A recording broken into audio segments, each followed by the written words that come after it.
పెళ్లి రోజు కూడా మారిపోతాం చూడండి. పెళ్లి రోజు ఏంటి, మనము పలానా మార్గశిర శుద్ధ తదియ అని రాసుంటారు. మరి యానివర్సరీ డే ఎప్పుడు జరుపుకుంటారు? పెళ్లి రోజు పలానా ఈ ఆగస్టు 30 జరిగింది, నెక్స్ట్ సంవత్సరం ఆగస్టు 30కి మళ్ళీ పెళ్లి రోజు అని జరుపుకుంటారు. తిథి ప్రకారం జరుపుకుంటున్నామా మనము? లేదు. కృష్ణుడికేమో తిథి ప్రకారం జరుపుతున్నావు నువ్వు, అమ్మవారికి ఏమో తిథి ప్రకారం జరుపుతున్నావు నువ్వు, అయ్యవారికి రాముల వారికి కూడా తిథి ప్రకారం జరుపుతున్నావు నువ్వు. ఇన్ని జరిపి మన బర్త్డే మాత్రం మనము నెల ప్రకారం జరుపుతున్నాం. ఇది కరెక్టేనా? ఆలోచించాలి. ఆలోచించాలా కదా? అంతమంది దేవతల్ని మనం తిథి ప్రకారం ఎంత బాగా జరుపుకున్నాం మనము. లగ్నంలో కూడా అదే పెట్టించాము కూడా. మరి మనం మాత్రం ఎందుకు ఆగస్టు జూన్ ఇలా పేర్లు పెట్టుకొని తిరుగుతున్నాము? కాబట్టి మనకంటూ ఒక సంస్కృతి ఉంది. అది అసలు ప్రపంచంలోనే అతి సైన్స్ కూడా అంగీకరించినటువంటి శాస్త్రం మనది.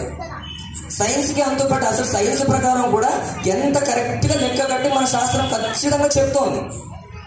మనమైతే అదేదో అది చెప్పాం కదా, మనకి స్వార్థం వచ్చినప్పటికీ బ్రిటిష్ వాళ్ళ యొక్క మానసిక స్థితిలోనే మనం ఉండిపోయాం ఇప్పటికీ కూడా.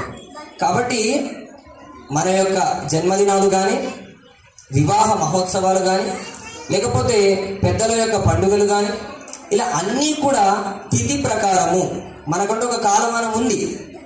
ఆ కాలమానం ప్రకారం మనం జరుపుకునే ప్రయత్నం చేద్దాం అనేటువంటి